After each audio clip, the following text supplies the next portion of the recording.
이런 늙은이한테 평생을 바치겠다고? 나는 내가 불쌍해서 견딜 수가 없구나. 당신 곁에 있을 때만 제 심장이 뛰어요. 다른 누구도 그 어떤 것도 필요하지 않습니다. 제발 저를 받아주세요. 지금 바로 구독하고 좋아요를 눌러주세요. 그리고 어디에서 보고 계신지 댓글로 남겨주세요. 여러분의 생각을 듣고 싶습니다. 제가 느끼는 감정은 단순한 효심도 연민도 아니었습니다. 할머니의 주름진 손이 아름답게 보이고 말없는 눈빛에서도 따뜻함을 느끼고 함께 있는 것만으로도 행복한 이 감정은 분명 사랑이었습니다. 나이도 세상의 시선도 중요하지 않았습니다. 제 마음이 진실이라는 것, 그것만이 중요했습니다. 하지만 이 마음을 어떻게 전해야 할지, 또 전해도 될지 고민이 되었습니다. 할머니께서는 저를 어떻게 생각하실까? 혹시 이상하게 생각하시지는 않을까? 불편해하시지는 않을까? 수많은 걱정이 밀려왔습니다. 그러던 중 할머니께서 저를 부르셨습니다. 마당 평상에 앉아 차 한 잔을 마시자고 하셨습니다. 봄바람이 살랑이는 마당에서 할머니와 저는 오랫동안 말없이 앉아 있었습니다. 그때 할머니께서 조용히 말씀하셨습니다. 나도 내가 좋구나. 짧은 한마디였지만 그 말씀에 담긴 의미를 저는 정확히 알 수 있었습니다. 25살 대학교 마지막 학기를 앞둔 2024년 3월의 어느 날이었습니다. 컴퓨터 공학을 전공하며 늘 도시의 빌딩 숲에서만 살아온 제 인생에 특별한 변화가 찾아왔습니다. 학교 게시판에서 우연히 발견한 전통마을 청년 활력 프로젝트라는 포스터 한 장이 제 운명을 바꿔놓을 줄은 꿈에도 몰랐습니다. 이장님을 따라 도착한 곳은 마을에서 가장 크고 오래된 기와집이었습니다. 그리고 그곳에서 처음 뵌 분이 김순자 할머니였습니다. 73살의 나이에도 불구하고 허리 곧게 펴고 텃밭을 가꾸고 계시던 모습이 지금도 선명합니다. 검은색 등산모 아래로 드러난 하얀 머리카락, 주름진 얼굴에 맑게 빛나는 눈동자, 그리고 오랜 농사일로 거칠어진 손. 할머니는 말없이 저를 한참 바라보시다가 살포시 미소 지으시며 안으로 들어오라 손짓하셨습니다. 마당으로 나오니 김순자 할머니는 이미 하루를 시작하고 계셨습니다. 텃밭에서 무언가를 수확하시는 모습이 보였습니다. 할머니께 다가가 인사를 드리자 말없이 호미 하나를 건네주셨습니다. 풀이 자라난 텃밭 고랑 사이를 가리키시며 매라는 손짓을 하셨습니다. 처음 해보는 농사일이었습니다. 호미질이 서툴러 작물을 다치게 할까 조심스러웠지만 할머니께서는 제 모습을 가만히 지켜보시다가 때때로 손짓으로 바른 자세를 알려주셨습니다. 봄 햇살이 따가워질 무렵 할머니께서는 쑥과 냉이가 가득 담긴 바구니를 들고 안채로 향하셨습니다. 아침 식사는 할머니께서 직접 캐신 냉이로 끓인 된장국이었습니다. 도시의 식당에서 먹던 것과는 비교할 수 없는 신선한 맛이었습니다. 밥을 먹는 내내 할머니는 말씀이 없으셨지만 제가 국을 더 먹는 모습을 보시고는 살며시 웃으셨습니다. 그날부터 본격적인 농사일이 시작되었습니다. 모판에 벽실을 뿌리는 일부터 밭을 일구고 감자를 심고 마늘밭에 잡초를 뽑는 일까지 처음에는 힘들고 낯설었지만 하루하루 지날수록 농사일의 리듬을 조금씩 익혀갔습니다. 특히 인상 깊었던 것은 할머니의 일하시는 모습이었습니다. 이른이 넘은 연세에도 불구하고 새벽부터 해질녘까지 쉬지 않고 일하셨습니다. 허리도 굽지 않으시고 손놀림은 젊은 사람보다도 더 정확했습니다. 할머니의 모든 동작에는 수십 년의 경험이 녹아 있었습니다.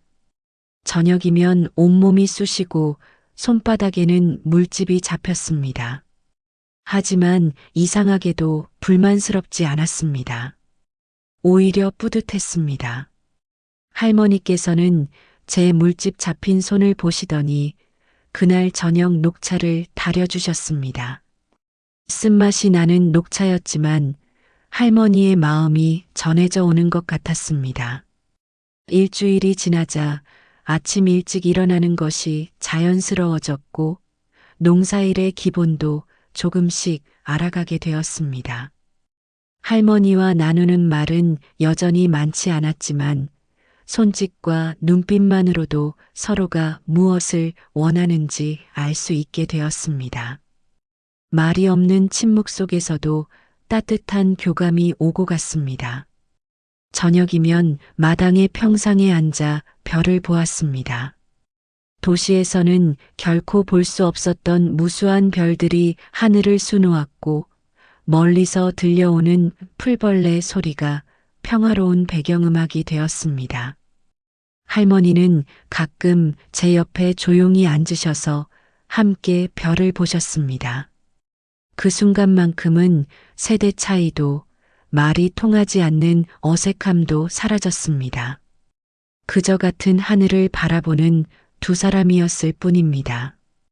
시골 생활이 2주째로 접어들면서 특별한 일이 있었습니다.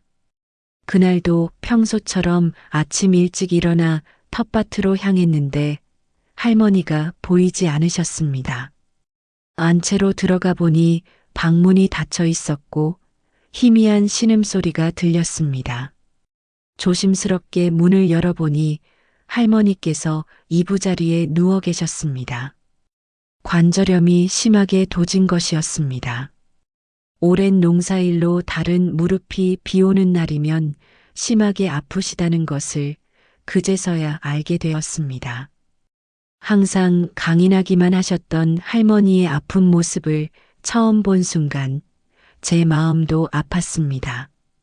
그날은 제가 할머니의 손과 발이 되어야 했습니다. 아침밥을 준비하고 약을 드시게 해드리고 텃밭의 채소에 물을 주는 일까지 평소 할머니께서 하시던 일을 하나하나 해나갔습니다. 서툴렀지만 할머니께서 평소 하시던 모습을 유심히 지켜봐 왔기에 어떻게든 해낼 수 있었습니다. 저녁이 되어 할머니께 죽을 끓여드렸습니다. 처음 만들어 본 죽이라 맛이 어땠을지 걱정됐지만 할머니는 처음으로 제게 말씀을 하셨습니다. 고맙다. 짧은 한마디였지만 그 말씀에 담긴 따뜻함이 온전히 전해져 왔습니다. 그날 이후로 할머니와 저의 관계가 조금씩 달라지기 시작했습니다.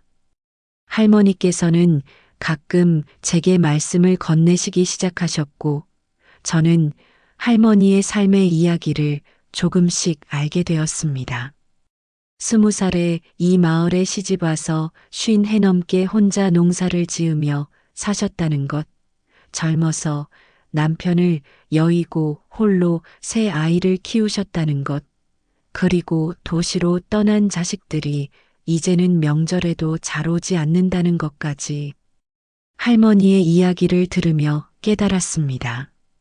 할머니의 침묵은 외로움이었고 강인함은 생존을 위한 선택이었다는 것을, 매일 새벽부터 늦은 밤까지 쉬지 않고 일하시는 것도 어쩌면 외로움을 잊기 위한 방법이었을지도 모른다는 생각이 들었습니다.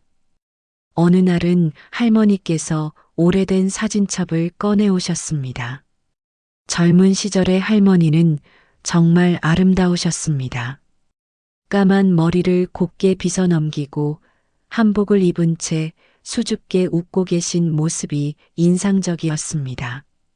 남편분과 찍은 사진, 어린 자녀들과의 사진, 그리고 이제는 많이 달라진 마을의 모습까지. 사진 한 장 한 장에는 할머니의 인생이 고스란히 담겨 있었습니다. 할머니께서는 사진을 보여주시며 처음으로 긴 이야기를 들려주셨습니다.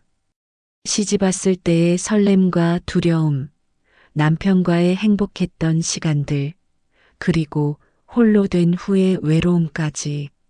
말씀하시는 내내 할머니의 눈시울은 붉어져 있었고, 저는 그저 조용히 귀 기울여 들었습니다. 그렇게 우리는 말없이 지내다가도 가끔은 마음 깊은 이야기를 나누는 사이가 되었습니다. 할머니의 침묵이 더 이상 불편하지 않았고, 오히려 그 속에 담긴 의미를 이해할 수 있게 되었습니다. 나이 차이를 뛰어넘어 우리는 서로의 마음을 조금씩 이해해가고 있었습니다. 농촌 생활이 3주차로 접어들던 때였습니다. 봄비가 내리는 새벽 할머니께서 제 방문을 조심스레 두드리셨습니다. 산에서 자라는 산나물을 캐러 가야 한다고 하셨습니다. 아직 어둑한 새벽이었지만 산나물은 이슬이 맺혀 있을 때 캐야 제맛이라고 하셨습니다. 산길을 오르는 동안 할머니는 지팡이 대신 제 팔을 잡으셨습니다. 처음으로 누군가에게 의지하는 모습을 보이신 것입니다. 희미한 새벽빛 속에서 산길을 걸으며 할머니께서는 어린 시절 이 산에서 뛰어놀던 이야기를 들려주셨습니다. 마을 아이들과 도토리를 줍고 산딸기를 따먹던 추억. 그때만 해도 마을에는 아이들의 웃음소리가 가득했다고 하셨습니다. 잠시 후 할머니께서 발걸음을 멈추셨습니다. 안개가 자욱한 산자락 사이로 해가 떠오르고 있었습니다. 할머니께서는 말없이 일출을 바라보셨고 저는 할머니의 옆모습을 바라보았습니다. 주름진 얼굴에 비치는 아침 햇살이 왠지 모르게 아름답게 느껴졌습니다. 그날 오후 할머니께서는 산에서 캐온 나물로 맛있는 밥상을 차려주셨습니다. 취나물 무침, 두릅 튀김, 고사리 나물. 평소와는 다른 특별한 밥상이었습니다. 식사를 마친 후 할머니께서는 오래된 나무 상자를 꺼내 오셨습니다. 그 안에는 낡은 한복 한 벌이 고이 접혀 있었습니다. 할머니께서는 처음으로 긴 이야기를 시작하셨습니다. 그 한복은 할머니의 혼수였다고 합니다. 20살에 지금의 이 마을로 시집 올 때 입었던 옷이었습니다. 한복을 조심스레 쓰다듬으시며 할머니는 그때의 이야기를 들려주셨습니다. 낯선 마을에 와서 느낀 두려움, 새색시 시절의 설렘, 그리고 남편과의 첫 만남까지. 그러다 문득 할머니께서 물으셨습니다. 내 나이 때는 어떤 사람이 좋더냐? 갑작스러운 질문에 저는 잠시 당황했습니다. 잠시 생각에 잠기다가 진심을 말씀드렸습니다. 마음이 따뜻한 사람이 좋다고. 그러자 할머니께서는 살며시 웃으시며 고개를 끄덕이셨습니다. 저녁이 되어 마당에 앉아 있을 때였습니다. 할머니께서 제게 다가오셔서 조심스레 말씀하셨습니다. 나는 말이다. 나이 많은 늙은이지만 내가 이 집에 온 뒤로 처음으로 마음이 따뜻해졌단다. 그 말씀을 듣는 순간 제 마음 속에서도 뭔가가 달라지고 있음을 느꼈습니다. 그날 밤 방에 누워 천장을 바라보며 생각했습니다. 할머니와 보낸 3주간의 시간, 그리고 오늘 하루 동안 느낀 감정들. 처음에는 단순히 봉사활동으로 시작된 인연이었는데, 이제는 전혀 다른 무언가가 되어가고 있었습니다. 그것이 정확히 무엇인지 말로 표현할 수는 없었지만, 분명 특별한 것이었습니다. 봄이 깊어가던 어느 날 도시에 살던 제 친구가 방광리를 찾아왔습니다. 오랜만에 만난 친구는 제 모습이 많이 달라졌다고 했습니다. 까맣게 그을린 피부도 그렇지만 제 눈빛이 달라졌다고 했습니다. 더 깊어지고 따뜻해졌다고. 친구와 마을 곳곳을 돌아다니며 이야기를 나누었습니다. 할머니와의 일상을 이야기하다 보니 제 목소리에서 설렘이 묻어나는 것을 스스로도 느낄 수 있었습니다. 친구는 제 이야기를 가만히 듣다가 물었습니다. 혹시 할머니를 사랑하는 거 아니야? 그 말에 저는 걸음을 멈추었습니다. 사랑? 그동안 한 번도 생각해 보지 못한 말이었습니다. 하지만 친구의 질문은 제 마음 깊은 곳을 흔들어 놓았습니다. 할머니를 생각하면 저절로 미소 짓게 되는 이유, 할머니의 작은 몸짓 하나에도 마음이 떨리는 이유, 그리고 할머니와 함께하는 시간이 이토록 소중한 이유. 그날 밤 잠을 이루지 못했습니다. 머릿속에서는 수많은 생각이 맴돌았습니다. 나이 차이, 세상의 시선, 그리고 이 감정의 진정성까지. 과연 이것이 진정한 사랑일까? 아니면 단순한 연민이나 존경심일까? 밤새 고민했지만 답을 찾을 수 없었습니다. 다음 날 아침 평소처럼 할머니와 함께 텃밭일을 하고 있을 때였습니다. 할머니께서 갑자기 허리를 굽혀 무언가를 주우셨습니다. 들꽃 한 송이였습니다. 할머니는 말없이 그 꽃을 제게 건네주셨고 그 순간 모든 것이 명확해졌습니다. 제가 느끼는 감정은 단순한 효심도 연민도 아니었습니다. 할머니의 주름진 손이 아름답게 보이고 말없는 눈빛에서도 따뜻함을 느끼고 함께 있는 것만으로도 행복한 이 감정은 분명 사랑이었습니다. 나이도 세상의 시선도 중요하지 않았습니다. 제 마음이 진실이라는 것, 그것만이 중요했습니다. 하지만 이 마음을 어떻게 전해야 할지, 또 전해도 될지 고민이 되었습니다. 할머니께서는 저를 어떻게 생각하실까? 혹시 이상하게 생각하시지는 않을까? 불편해하시지는 않을까? 수많은 걱정이 밀려왔습니다. 그러던 중 할머니께서 저를 부르셨습니다. 마당 평상에 앉아 차 한 잔을 마시자고 하셨습니다. 봄바람이 살랑이는 마당에서 할머니와 저는 오랫동안 말없이 앉아 있었습니다.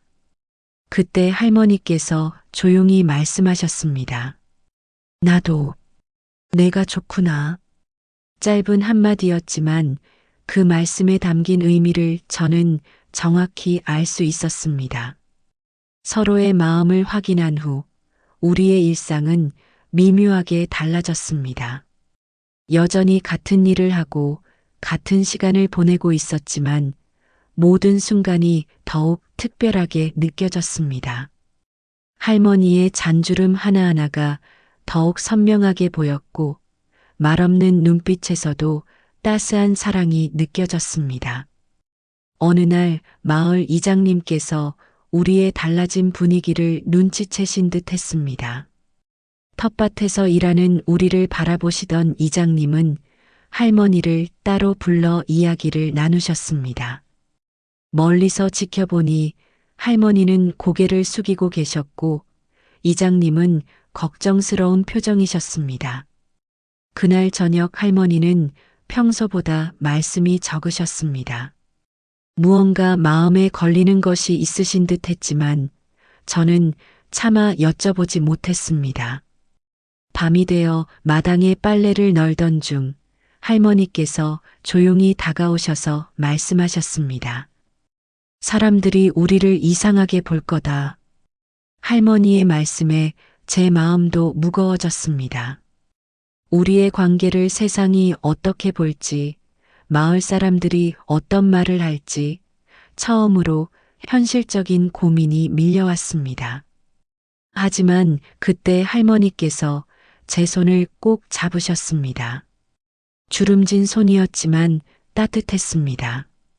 다음 날부터 마을에 미묘한 변화가 일어났습니다. 지나가던 이웃들이 우리를 힐끔힐끔 바라보았고 가끔은 수군거리는 소리도 들렸습니다. 하지만 뜻밖에도 많은 마을 어르신들이 우리를 따뜻하게 대해주셨습니다. 특히 옆집 박할머니는 우리를 적극적으로 지지해 주셨습니다. 사랑이 뭐 나이가 있나? 순자가 저렇게 행복해하는 모습을 본 적이 없어. 마을 구멍가게 주인 할아버지도 젊은이가 시골에 남아준다는데 이보다 좋은 일이 어디 있나? 하시며 우리를 웃으며 바라봐 주셨습니다. 봄이 깊어갈수록 마을 사람들의 시선도 조금씩 부드러워졌습니다. 할머니와 제가 함께 밭일을 하는 모습, 장에 나란히 가는 모습, 마당에서 함께 웃는 모습이 자연스러운 일상이 되어갔습니다. 우리의 사랑은 마을의 작은 이야기가 되어 봄바람을 타고 퍼져갔습니다. 어느 날 저녁 할머니께서 옛 앨범을 다시 꺼내 오셨습니다. 이번에는 제게 보여주시려는 게 아니었습니다. 할머니는 조용히 말씀하셨습니다. 이제 우리도 새로운 사진을 찍어볼까? 그 말씀에 담긴 의미는 분명했습니다. 새로운 추억을, 새로운 역사를 만들어가고 싶다는 뜻이었습니다. 다음 날 저는 읍내에 나가 폴라로이드 카메라를 하나 샀습니다. 봄꽃이 만발한 마당에서 처음으로 우리의 사진을 찍었습니다. 사진 속에는 수줍게 웃고 계신 할머니와 할머니의 어깨에 팔을 두른 제 모습이 담겼습니다. 그것은 단순한 사진이 아닌 우리의 새로운 시작을 알리는 소중한 증거였습니다. 봄이 무르익어가는 만큼 제 체류 기간도 끝을 향해 달려가고 있었습니다. 달력의 날짜를 넘길 때마다 마음이 무거워졌습니다. 한 달이라는 시간이 이토록 빨리 흘러갈 줄은 몰랐습니다. 도시로 돌아가야 한다는 현실이 점점 더 선명하게 다가왔습니다. 어느 아침 할머니께서 갑자기 제게 물으셨습니다. 졸업하면 어떤 일을 하고 싶니? 평소 제 미래에 대해 물어보신 적 없던 할머니의 질문에 저는 잠시 당황했습니다. 사실 전공을 살려 도시의 IT 회사에 취직하는 것이 원래 계획이었습니다. 하지만 지금의 제 마음은 달랐습니다. 할머니는 제 대답을 기다리시다가 이내 고개를 돌리셨습니다. 그리고 나지막이 말씀하셨습니다. 젊은 사람이 시골에서 무슨 미래가 있겠나? 할머니의 목소리에는 체념과 슬픔이 묻어 있었습니다. 그 말씀이 제 가슴을 아프게 했습니다. 그날 저녁 마을 뒷산에 올랐습니다. 봄날의 석양이 마을을 붉게 물들이고 있었습니다. 멀리 보이는 할머니의 집, 그리고 그 주변으로 펼쳐진 농가 밭. 이제는 제게 너무나 소중해진 이 풍경을 바라보며 생각에 잠겼습니다. 도시의 편안한 삶과 시골에서의 새로운 도전, 그 갈림길에서 저는 깊은 고민에 빠졌습니다. 다음 날 이장님을 찾아갔습니다. 마을에 정착하고 싶다는 제 이야기를 들으신 이장님은 처음에는 놀라셨지만 이내 진지한 표정으로 조언을 해주셨습니다. 농사일만으로는 살기 힘들 거라고, 하지만 요즘은 시골에서도 컴퓨터로 일할 수 있지 않느냐고. 이장님의 말씀은 제게 새로운 가능성을 보여주었습니다. 집으로 돌아와 할머니를 찾았습니다. 텃밭에서 모종을 심고 계신 할머니 옆에 앉아 제 결심을 이야기했습니다.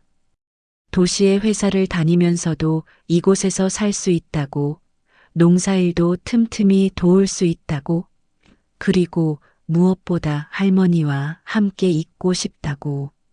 할머니는 한참을 말없이 땅만 바라보셨습니다.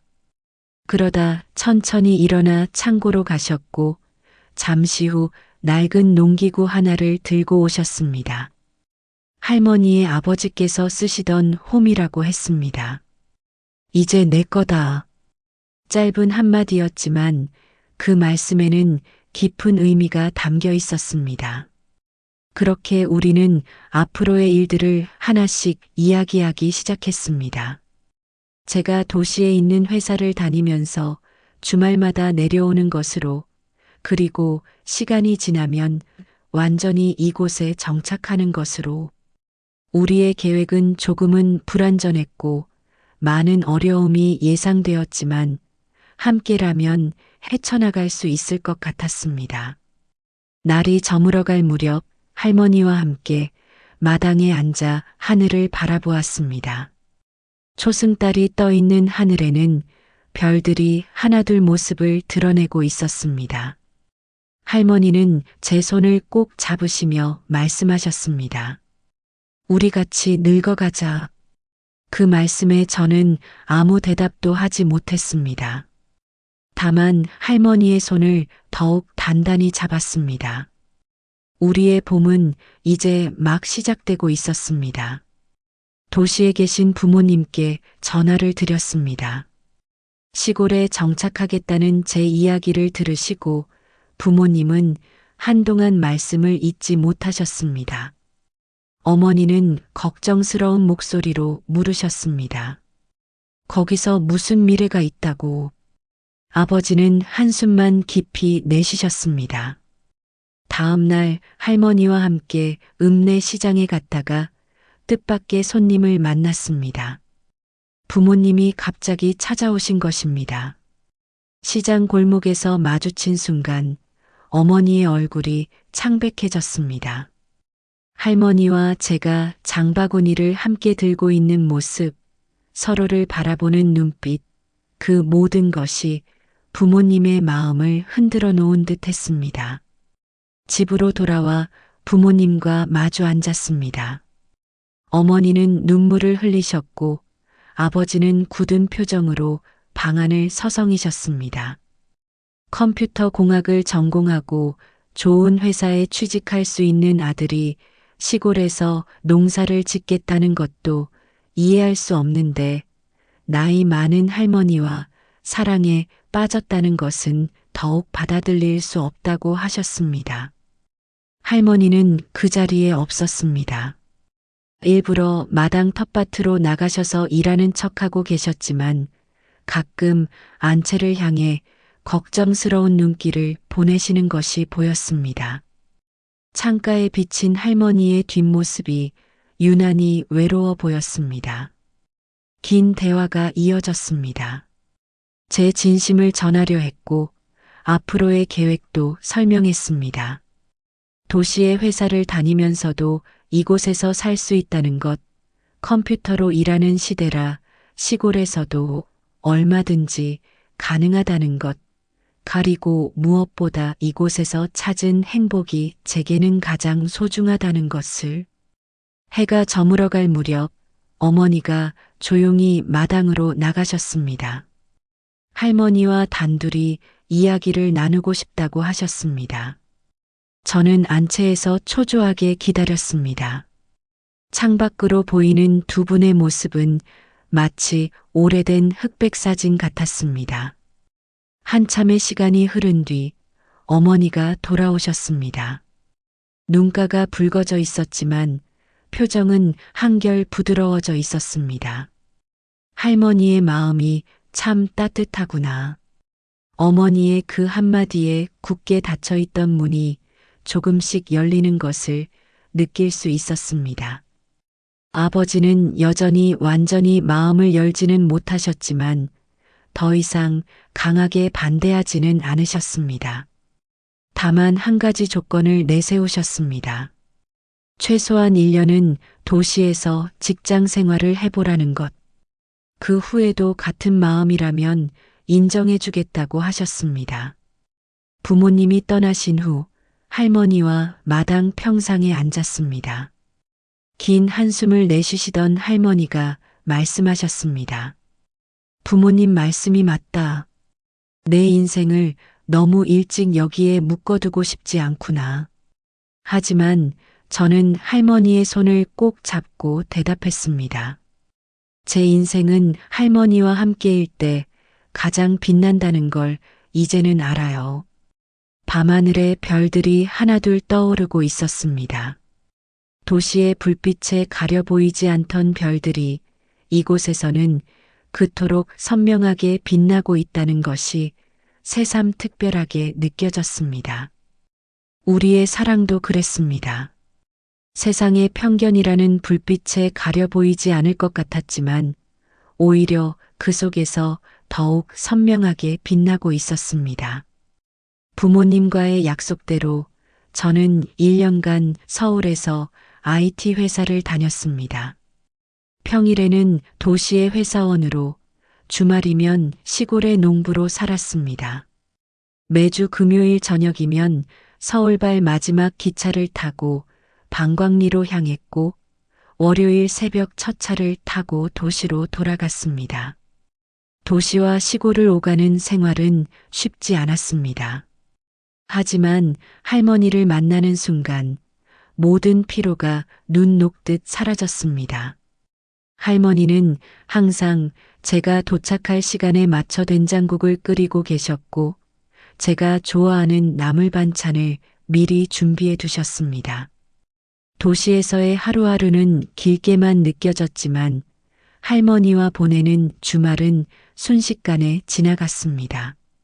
함께 밭을 가꾸고 장에 가고 때로는 그냥 마당에 앉아 하늘을 바라보는 것만으로도 행복했습니다. 계절이 바뀌어 봄이 지나고 여름이 오고 가을이 물들고 겨울이 찾아와도 우리의 마음은 변함이 없었습니다.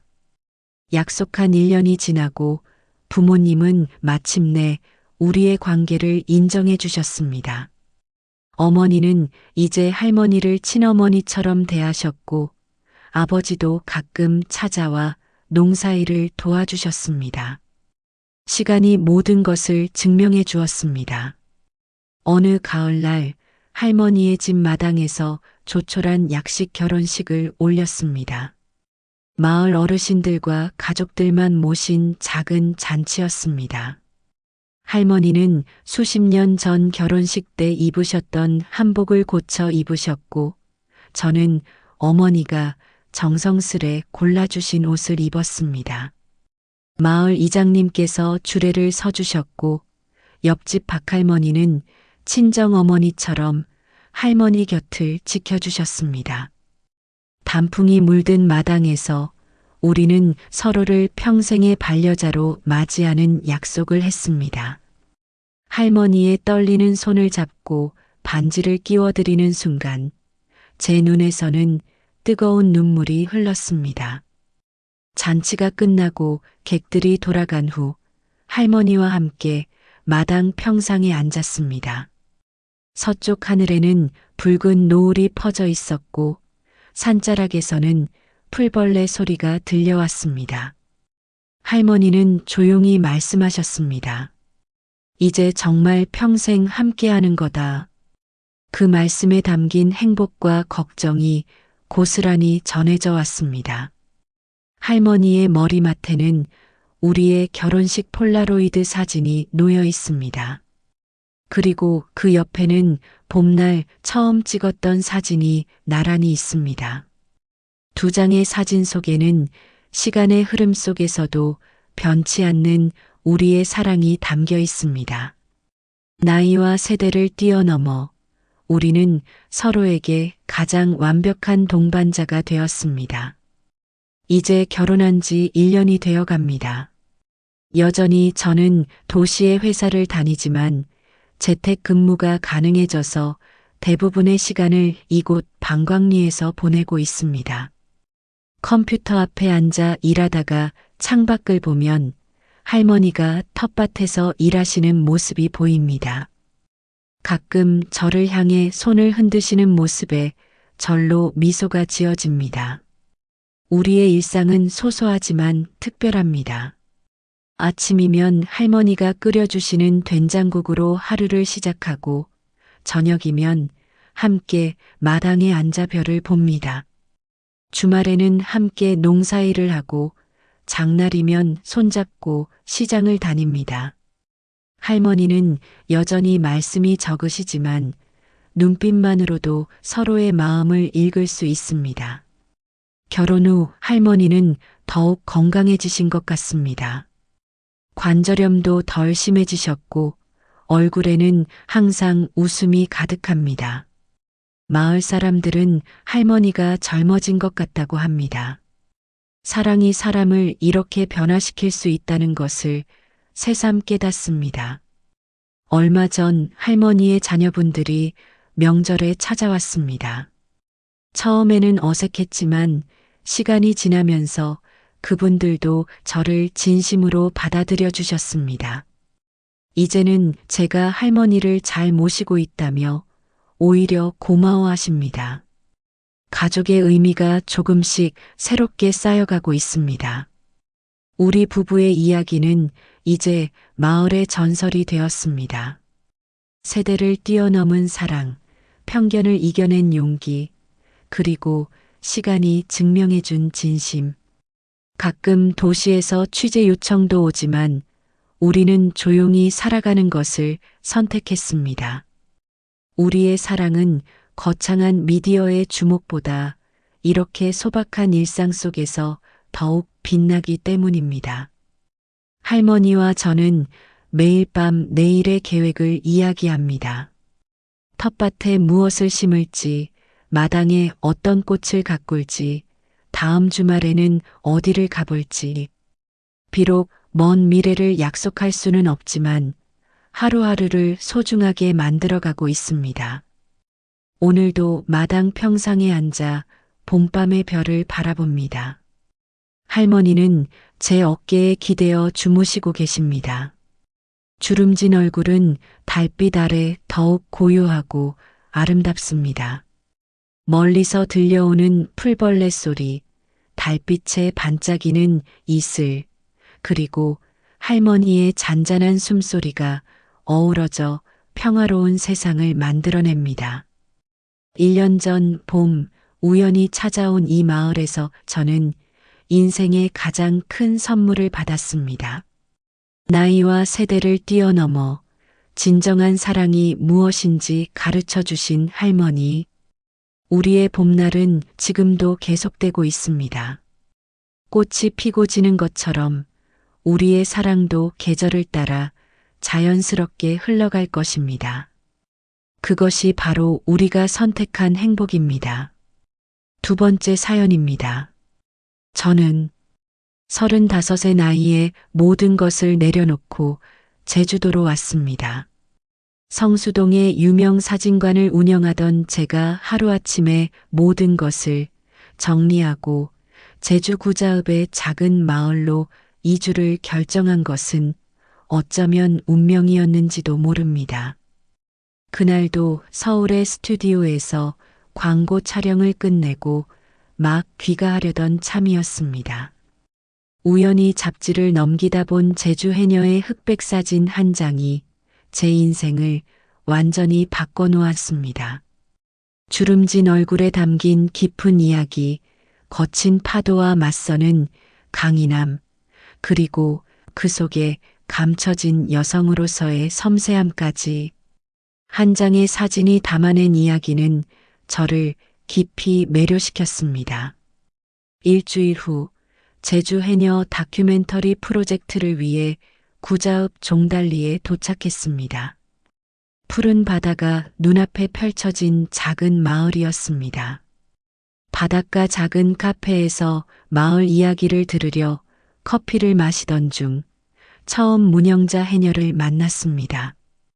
68배 나이에도 까만 잠수복이 자연스러운 문영자 해녀는 제가 본 사진 속 해녀들과는 달랐습니다. 주름진 얼굴에는 도시 여성들에게서는 볼 수 없는 당당함이 있었고 구부정한 뒷모습에는 오랜 세월 바다와 싸워온 이야기가 묻어 있었습니다. 이쁜 사진 찍을 생각하지 말라. 카메라를 든 제 모습을 보며 문해녀는 단호하게 말씀하셨습니다. 바다는 우리의 일터지 구경거리가 아니야. 그 말씀에 저는 아무 대답도 하지 못했습니다. 단순히 작품을 위해 이곳에 온 제 자신이 부끄러워졌습니다. 그날 저녁 마을 어귀 작은 민박집에 짐을 풀었습니다. 방 창문 너머로 보이는 바다는 끝없이 넓었고 밀려오는 파도 소리는 마치 오래된 자장가 같았습니다. 서울에서는 결코 듣지 못했던 그 소리에 귀 기울이며 저는 이곳에서의 새로운 시작을 그려보았습니다. 동이 트기 전 방문을 두드리는 소리에 눈을 떴습니다. 문해녀였습니다. 진짜 해녀를 알고 싶으면 바다로 나와. 그 한마디에 저는 망설임 없이 카메라를 챙겨 문해녀의 뒤를 따랐습니다. 차가운 새벽 공기를 가르며 걸어가는 등 뒤로 동쪽 하늘이 천천히 밝아오고 있었습니다. 새벽 바다는 차가웠습니다. 문영자 해녀는 망설임 없이 바다로 들어가셨고 저는 카메라를 들고 물가에 서 있었습니다. 사진은 나중이야. 일단 물에 들어와. 문해녀의 단호한 목소리에 저는 결국 카메라를 내려놓았습니다.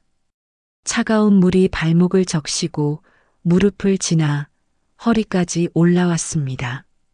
서울의 실내 수영장에서는 결코 느낄 수 없었던 자연의 힘이 온몸을 감쌌습니다. 문해녀는 제게 기본적인 물질 자세를 가르쳐 주셨습니다. 숨은 깊게 천천히 내뱉어야 해. 바다는 서두르는 사람을 용서하지 않아. 처음 해보는 물질은 생각보다 훨씬 힘들었습니다. 차가운 물속에서 숨을 참고 있는 것도 파도에 맞서 균형을 잡는 것도 쉽지 않았습니다. 반면 문해녀의 움직임은 마치 물속을 걷는 것처럼 자연스러웠습니다. 수십 년간 바다와 함께 살아온 세월이 고스란히 느껴졌습니다. 새벽 물질을 마치고 바닷가 작은 태왕막에서 몸을 녹였습니다. 문해녀가 끓여주신 미역국은 제가 지금까지 먹어본 어떤 음식보다도 깊은 맛이 났습니다. 바다가 우리한테 주는 거야. 우리는 그저 받아 먹을 뿐이지. 그날부터 저는 매일 새벽 문해녀를 따라 바다로 나갔습니다. 카메라는 잠시 내려놓았습니다. 해녀의 삶을 진정으로 이해하기 위해서는 먼저 바다를 알아야 한다는 문해녀의 말씀이 가슴에 깊이 와닿았기 때문입니다. 일주일이 지나자 조금씩 물질에 익숙해졌습니다. 숨을 참는 시간이 늘어났고 파도의 리듬도 조금씩 읽을 수 있게 되었습니다. 문해녀는 제 발전을 지켜보시며 가끔 희미한 미소를 보이셨습니다. 이제 조금 바다를 알아가는구나. 어느 날 물질을 마치고 돌아오는 길에 문해녀가 처음으로 자신의 이야기를 들려주셨습니다. 14살에 시작한 물질, 23세 홀로 된 후 혼자 딸을 키우며 살아온 이야기, 그리고 이제는 그 딸도 도시로 떠나 홀로 남은 이야기까지 거친 파도만큼이나 굴곡진 삶이었습니다. 사진은 언제 찍을 거야? 문해녀가 물으셨습니다. 하지만 저는 이제 단순히 사진을 찍으러 온 것이 아님을 깨달았습니다. 카메라 렌즈로는 담을 수 없는 무언가가 이곳에 있었습니다. 문해녀의 주름진 눈가에 담긴 이야기, 거친 손끝에 새겨진 세월, 그리고 그 속에 감춰진 따뜻한 마음까지. 저녁이 되어 집으로 돌아가는 문해녀의 뒷모습을 바라보았습니다. 구부정한 어깨가 석양을 받아 유난히 붉게 빛났습니다. 그때 처음으로 깨달았습니다. 제가 찾던 것은 단순한 사진이 아니었다는 것을, 그리고 이미 제 마음속에는 렌즈가 담을 수 없는 특별한 감정이 자라나고 있다는 것을. 제주에 온 지 한 달째 되던 날이었습니다. 아침부터 하늘이 유난히 잿빛이었고 바다는 평소보다 거칠게 출렁였습니다. 문해녀는 오늘은 바다가 불편해하는 날이라며 물질을 나가지 말자고 하셨습니다. 태왕막에 앉아 차를 마시며 바다를 바라보고 있는데 마을에 긴급 방송이 울렸습니다.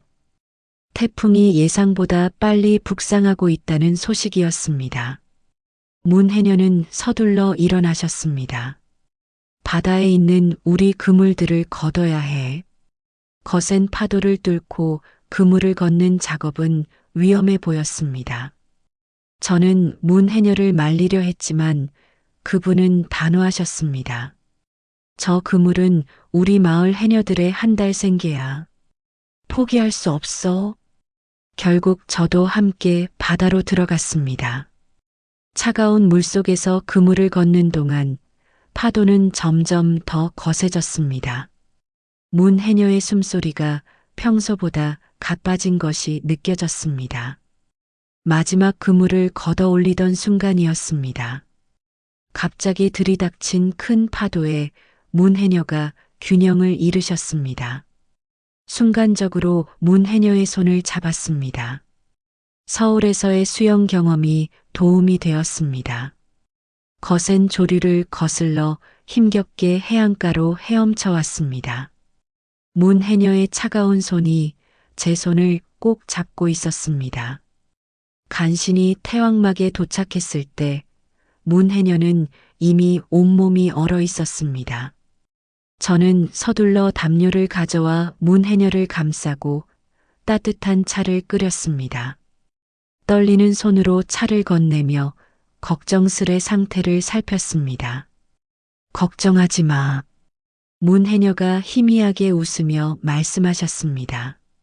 나는 바다가 지켜줘. 그 말씀에 저도 모르게 눈물이 났습니다. 제가 구한 것이 아니라 오히려 문해녀가 저를 바다의 세계로 이끌어주고 계셨다는 것을 깨달았습니다.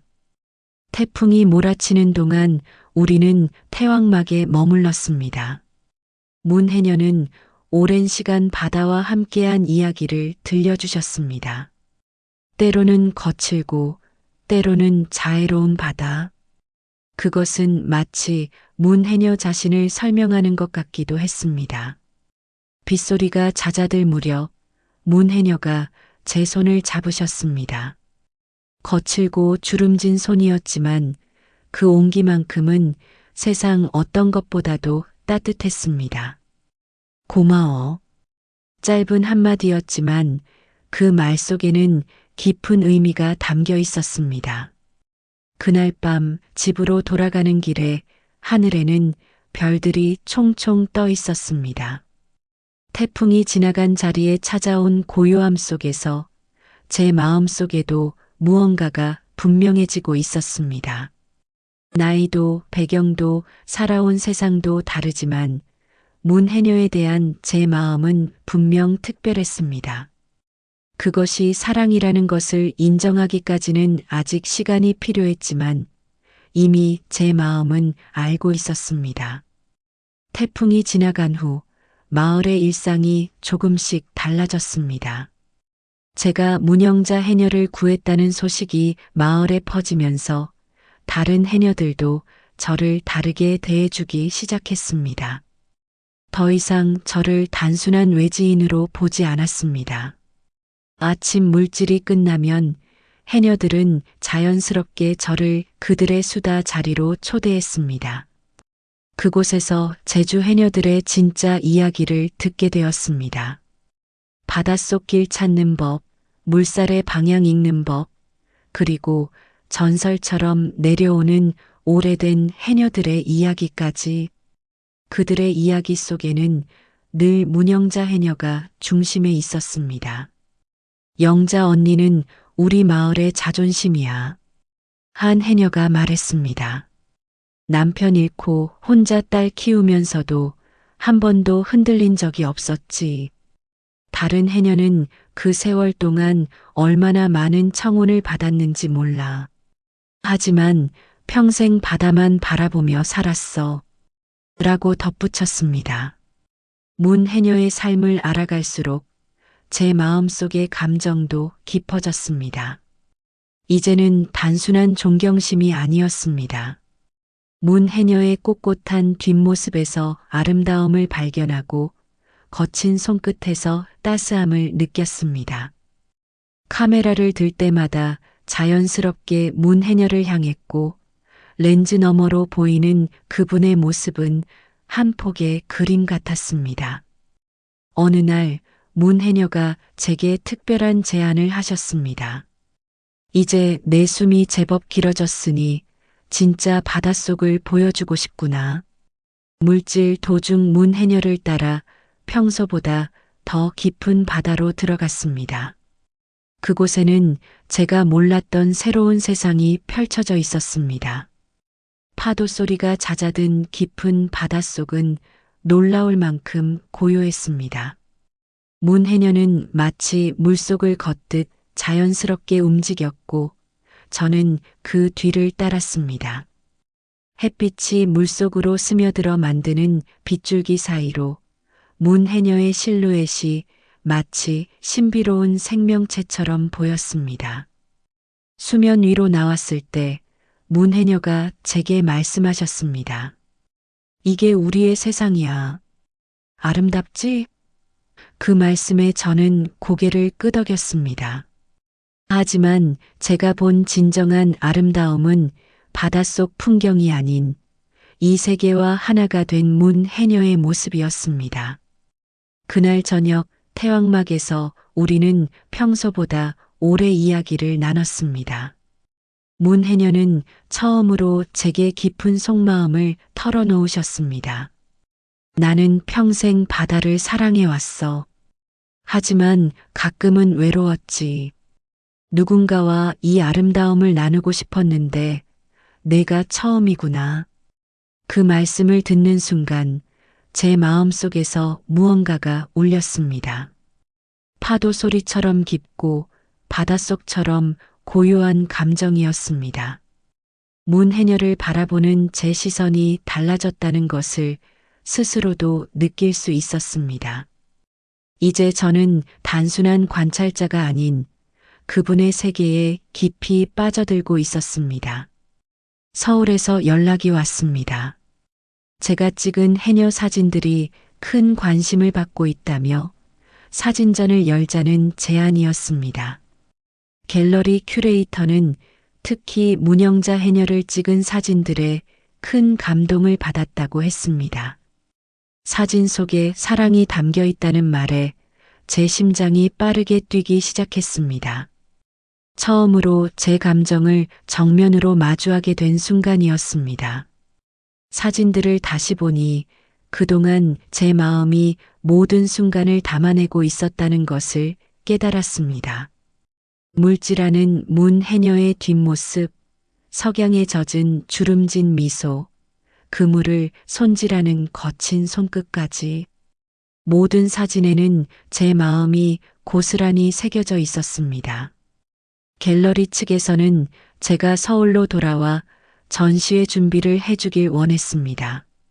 하지만 이제 저는 더 이상 도시의 삶으로 돌아갈 수 없다는 것을 알았습니다. 제 마음의 닻은 이미 이 바다에 그리고 문 해녀에게 깊이 내려져 있었습니다. 고민 끝에 문 해녀에게 사진전 이야기를 꺼냈습니다. 서울에서 전시회를 열고 싶은데 할머니의 허락이 필요합니다. 문 해녀는 한참을 말없이 사진들을 바라보셨습니다. 그러다 문득 물으셨습니다. 이 사진들이 너한테는 어떤 의미니? 순간 머뭇거렸지만 용기를 내어 진심을 말씀드렸습니다. 처음에는 단순한 작품이었습니다. 하지만 지금은 제 마음의 고백이에요. 문해녀의 눈이 커졌습니다. 제 말의 의미를 이해하신 것 같았습니다. 긴 침묵이 이어졌습니다. 바닷가에서 들려오는 파도 소리만이 우리 사이를 채웠습니다. 마침내 문해녀가 입을 여셨습니다. 나는 내가 찍은 사진들이 좋다.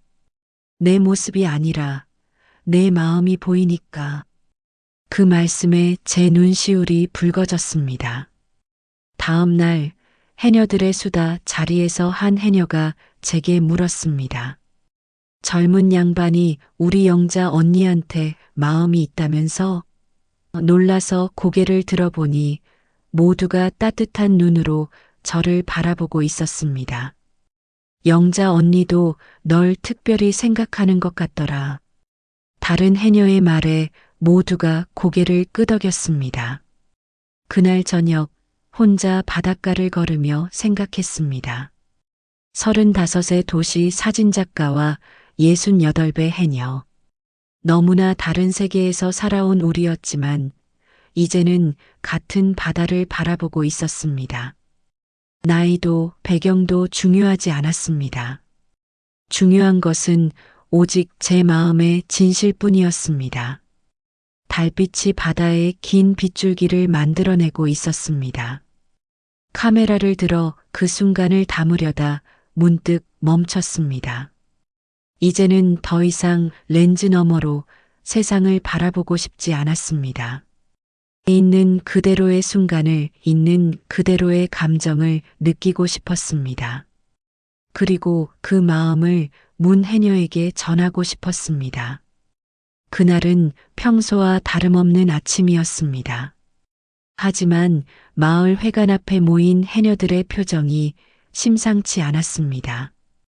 큰 리조트 회사가 마을 앞바다 개발 계획을 발표했다는 소식이었습니다.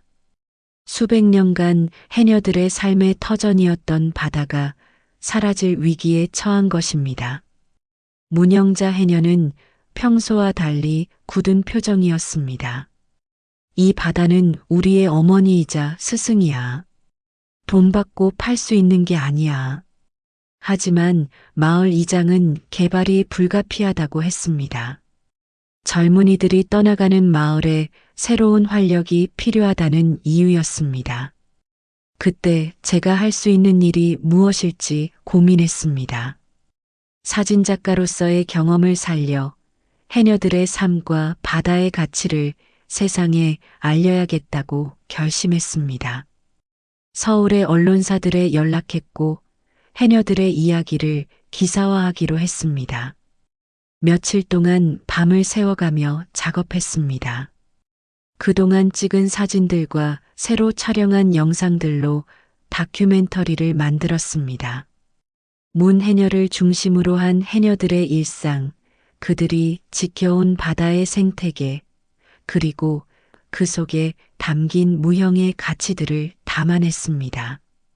다큐멘터리가 방송되고 기사가 나간 후 마을은 다시 한번 시끌벅적해졌습니다. 전국에서 해녀 문화를 지켜야 한다는 지지 성명이 이어졌고 문화재청에서도 이 지역을 문화유산으로 지정하는 방안을 검토하기 시작했습니다.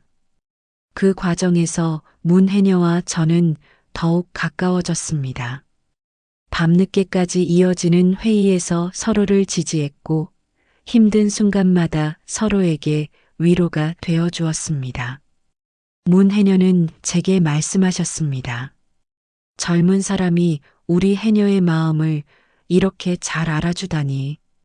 투쟁이 길어지면서 힘든 순간도 많았습니다. 하지만 문해녀는 흔들리지 않았습니다. 이 바다가 있어 내가 있고 내가 있어 내가 여기 있는 거야. 우리가 이 바다를 지켜야 해. 그 말씀에 저는 깊은 감동을 받았습니다.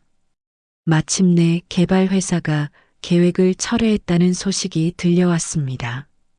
해녀들은 기쁨의 눈물을 흘렸고 마을은 축제 분위기에 휩싸였습니다.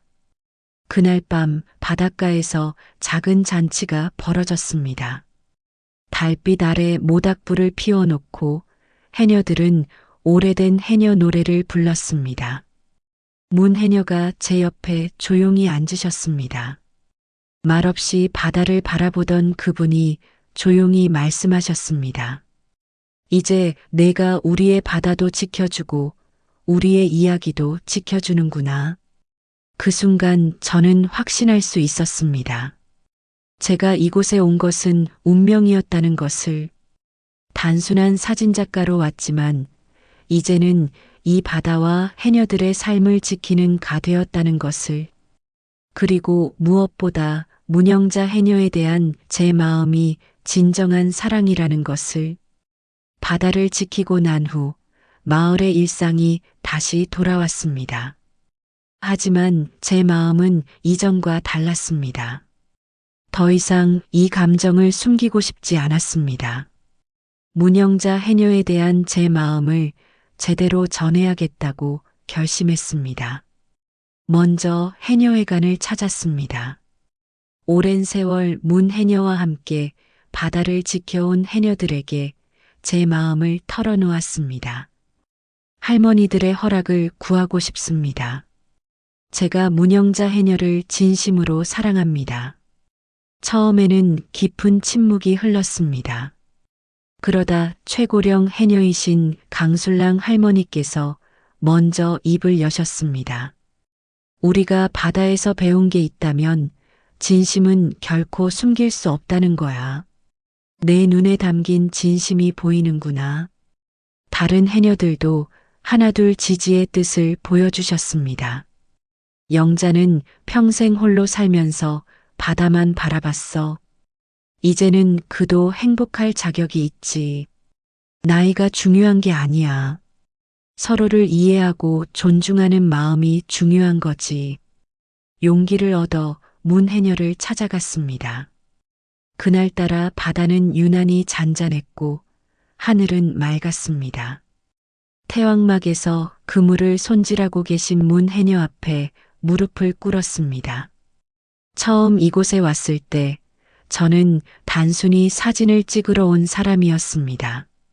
하지만 할머니를 알게 되면서 제 인생이 완전히 바뀌었습니다.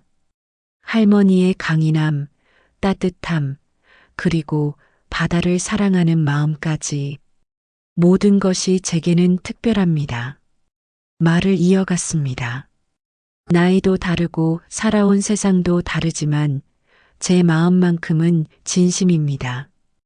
할머니와 함께 이 바다를 지키며 살고 싶습니다. 저와 함께 해주시겠습니까? 문해녀는 한동안 말없이 바다를 바라보셨습니다. 그러다 천천히 입을 여셨습니다. 나는 평생 바다를 사랑하며 살았어. 내 몸도 마음도 모두 바다의 것이었지. 하지만 내가 온 뒤로 처음으로 다른 사랑을 알게 됐단다.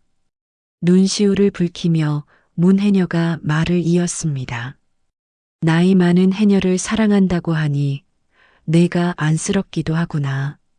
하지만 잠시 말을 멈추셨다가 이어가셨습니다.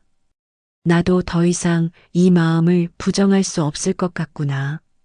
그 순간 바닷가에 있던 해녀들이 하나둘 모여들었습니다. 그들의 얼굴에는 따뜻한 미소가 어려 있었습니다. 우리가 증인이 되어줄게. 해녀들은 우리 주위로 둥그렇게 원을 만들었고 전통 해녀 노래를 부르기 시작했습니다. 석양이 바다를 붉게 물들이는 가운데 우리의 사랑은 마침내 꽃을 피웠습니다.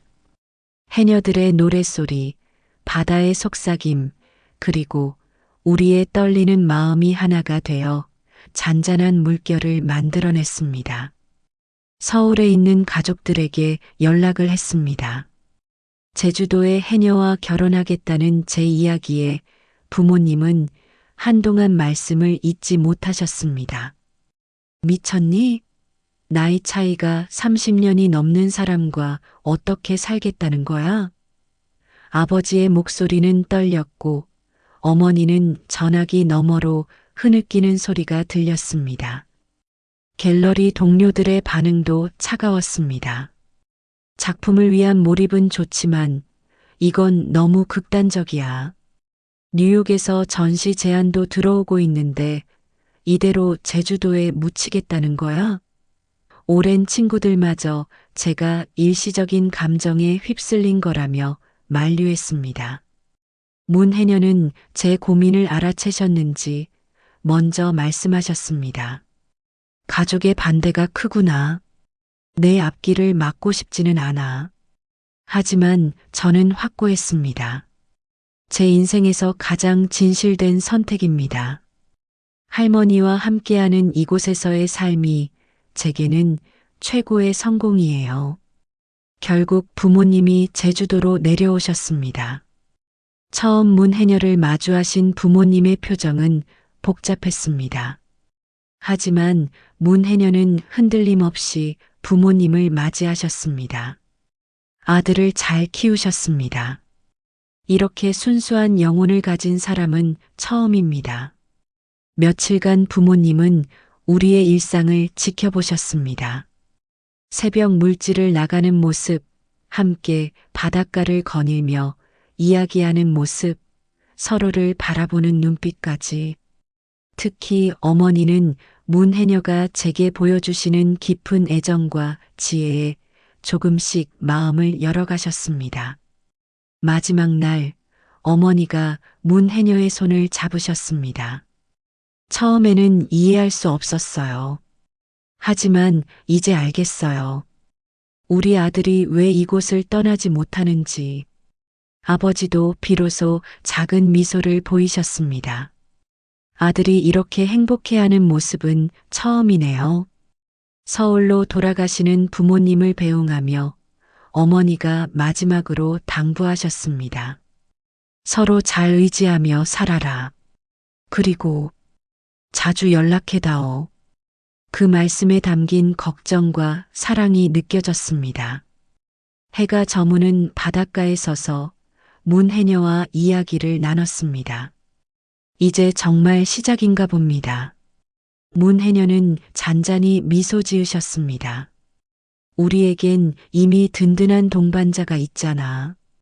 바다를 가리키시며 하신 그 말씀에 저도 고개를 끄덕였습니다. 도시의 화려한 삶을 뒤로하고 선택한 이 길이 제게는 가장 빛나는 미래였습니다. 때로는 거칠지만 끝없이 넓은 바다처럼 우리의 사랑도 그렇게 깊어져 갈 것이라 믿었습니다.